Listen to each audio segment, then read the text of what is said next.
Salam əziz uşaqlar, əziz valideynlər və müəllimlər. Söz verdiyim, daha əvvəlki videoda söz verdiyim kimi sizə dərsliklər haqqında bir məlumat vermişdim.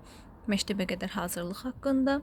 İndi isə bu kitablardan nələri öyrətməliyik uşaqlara, nələri başa salmalıyıq, nələr oxunulmalıdır. Bunların hər birini izahlı şəkildə göstərəcəm sizə. İlk əvvəl başlayıram Ətraf Aləmlə Tanışlıq kitabından, məktəbə qədər hazırlıq. Gördüyünüz kimi bu kitabdan başlayırıq.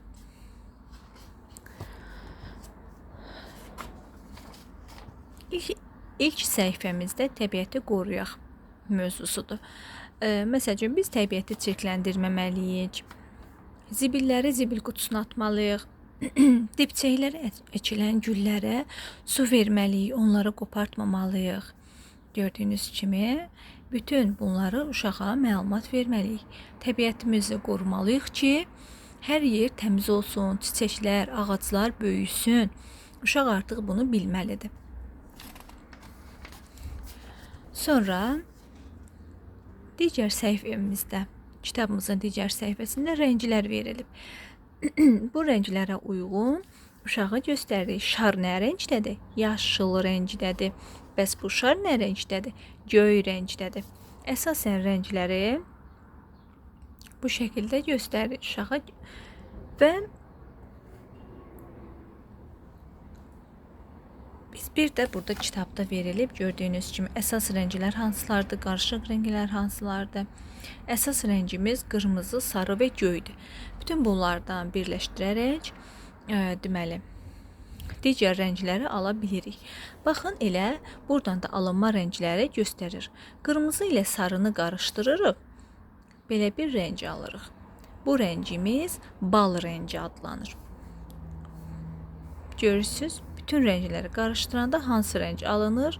Bunları burada göstərmişdi. Göstərib. Yəni bizim əsas rəngimiz nədir? Qırmızı, gördüyünüz kimi qırmızı, göy və sarı rənglər. Bu üç rəng əsas ana rəngləri hər hansı bir rənglə birləşdirəndə ortaya başqa bir rəng çıxır. Digər səhifəmizə keçid edirik. Baxın, burada məsəl üçün oyuncaqlar verilib. Əsasən uşaqlara başa salmalıyıq. Hansı oyuncaqlar var? Məsəl üçün, bu oyuncaqdan biz nə edirik? Fiqurlar düzəldirik, ev düzəldirik. Məsələn, konstruktordur. Bu konstruktorlar bütün uşaqlarda, hər bir məncə evdə var. Bunlardan nə düzəldirik? Ev düzəldə bilirik. Bəzən ideyamızı artırıb maşın belə düzəldə bilərik. Fırlanmadır. Gəlincikli, dominodur. Bunlar hər biri nədir uşaqlar? Hansı yumşaqdır, hansı bərkdir, hansı nə rəngdədir, hansı formadadır, fiqurdadır. Bunları uşaqlara göstəririk, başa salırıq. Sonra keçid edirəm digər səhifəmizə. Səhifə 6. Kitabımızın səhifə 6-sında baxın, belə bir şəkillər verilib. Və bunlar uşaqların nitqi üçün nitqinin inkişafında böyük rol oynayır. Bilirsiniz də, kitablar da, oyunlar da uşağın nitqi üçün əsasən oyunlar uşaq nitqini inkişaf elətdirir. Biz hər bir belə deyək, yumşağı, bərki, rəngləri, formaları, bütün bunların hər birini oyun zamanı uşaqlara başa salırıq. Az yaşlı uşaqlardan gedir söhbət. Biz hər birimiz az yaşlı olarkən oyuncaqla oynayanda, məsəl üçün kuklanı, yumşaq bir kuklanı götürürük, deyirik ki, belə bir kuklanı götürək, deyirik ki, bax, bu kukla necədir, yumşaqdır, yoxsa bərkdir, uşaq ona toxunur, toxunma hissi ilə öyrənir eyni zamanda. Rənginidir. Rəngi isə əzbərlətməkdir, bir növ rənglər əzbərlənməlidir. Eyni vurma cədvəli kimi. Amma digərləri toxunaraq, hiss edərək uşaqlar öyrənə bilərlər. Uşaqları hər zaman çalışaq, oyun zamanı, oyunlarla, oynayaraqdan öyrədək. Məsələn, az yaşlı bir uşağın biz qarşısına 5 yaşlı uşağın, 6 yaşlı uşağın qarşısına kitabı qoyub deyə bilmərik ki, oxu, bu nədir? Bu nə üçündür? Biz əvvəlcə onu izah eləməliyik. Məsəl üçün bax bu pultdur. Bu pult ilə biz bunun knopkalardır. Knopkalar yumşaq olur. Pult özü möhkəm olur. Biz məsəl üçün bunu qoşanda kondisioner işləyir. Kondisioner nə üçündür? Kondisioner soyuq, isti havada evi isitmək üçün, isti havalarda evi soyutmaq üçün istifadə olunan bir əşyadır. Məişət əşyasıdır. Bax, uşağı beləcə başa salırıq əvvəlcə. Sonra bax, bu pult nə rəngdədir? Ağ rəngdədir. Möhkəmdir, ağdır. Belə bu şəkildə uşaqları başa salmaq lazımdır. Hər biri hövsələ ilə, səbirlə tələb olunan mövzularda körpə uşaqla işlərində səbirli olmaq lazımdır. Baxın, bizə belə bir digər səhifəmizdə belə bir gördüyünüz kimi verib ki, şəkil verib. Hansı oyuncaq növünü tanıyırsan? Məsəl üçün oyuncaqlar hansılar tanıyırsan? Burada bizim sualımız var. Görürsüz? Uşağa sual verəndə uşaq artıq məsəl üçün maşını göstərə bilər bizə, gəlinciyi göstərə bilər, domiki göstərə bilər, yəni düzəltdiyi evi göstərə bilər, konstruktorunu, nə bilim ördəyi varsa, məsəl üçün ördək indi burada görürsüz kuklalar falan. Uşaq artıq oyuncaqlarını gətirib göstərməlidir ki, mən bunları tanıyıram, bu oyuncaqları. Məsəl üçün, baxın, deyir, oyuncaqlar bizə nəyi öyrədir? Bayaq dediyim kimi, oyuncaqlar bizə çox şey öyrədir. Məsəl üçün, oyuncaq maşın oyuncağıdır. Bu nə üçündür? Minib sürmək üçündür və s. Sonra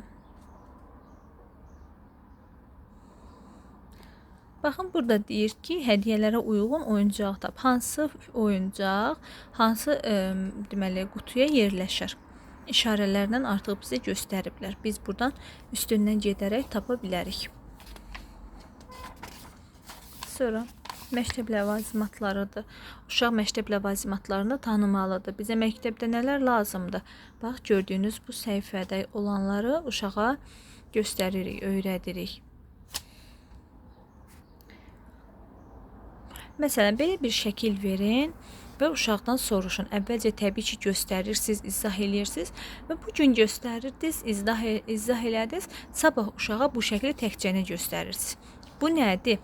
Bu kimdir? Bunlar kimdir? Bunlar burada nə edirlər? Bax, belə suallarla uşağın nitqini inkişaf elətdirə bilərsiniz. Gəldik səhifə 10-a. Səhifə 10 və 11-də bizə nə deyir?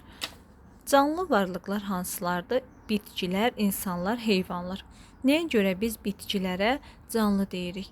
Nəfəs alan, belə deyək, inkişaf edən hər bir şey canlı sayılır. Məsələn, daş inkişaf edir, xeyr.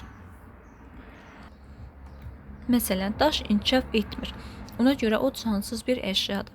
Amma məsələn, bir gül deyək, hər hansısa bir ağacı deyək, görürsünüz, onlar böyüyür.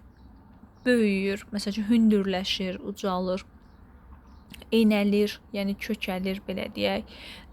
Sonra güldürsə böyüyür, çiçək açır, ağac meyvə verir. Bunlar hər biri neyinir? Deməli, hava qəbul edir, məsəl üçün, oksigeni buraxır, karbohidratı udur. Ağaclar, çiçəklər ətrafa təmiz hava verir, ağaclar. Sonra bu ağaclardan məsəl üçün meyvələri bizə verir, faydalıdır, inkişaf edir, deməli canlıdır. İnsanlar da eyni şəkildə böyüyürlər, inkişaf edirlər. Heyvanlar da o cür. Ona görə də bitkilər canlı varlıq sayılır. Və cansız varlıqlarımız isə günəşdir, buluddur, dağdır, torpaqdır, daş, çay, ay, ulduz, bunlar cansız sayılırlar. Ümumiyyətlə inkişaf etməyən hər bir şey. Bugünlük bu qədər. Mən sizə inşallah sabah yenə də başqa bir məsəl üçün ətraf aləmi ilə səhifə 10-a qədər sizə izah etdim. Sabah artıq riyaziyyat və yaxud da digər ingilis dilindən məsəl üçün mən sizə sözlər yazaram, onları paylaşaram, sizlərlə öyrənərsiniz. Bilirsiniz ki, ingilis dilindən də məktəbə qədər hazırlıqda imtahan götürülür, yüngül suallar verilir. Bugünlük bu qədər. Görüşənədək hansı mövzu sizə qaranlıq qalırsa, nə öyrənmək istəyirsinizsə, hansı oyunlar sizin üçün maraqlıdırsa yaza bilərsiniz şərh bölməsinə, mən orada cavablandıracağım.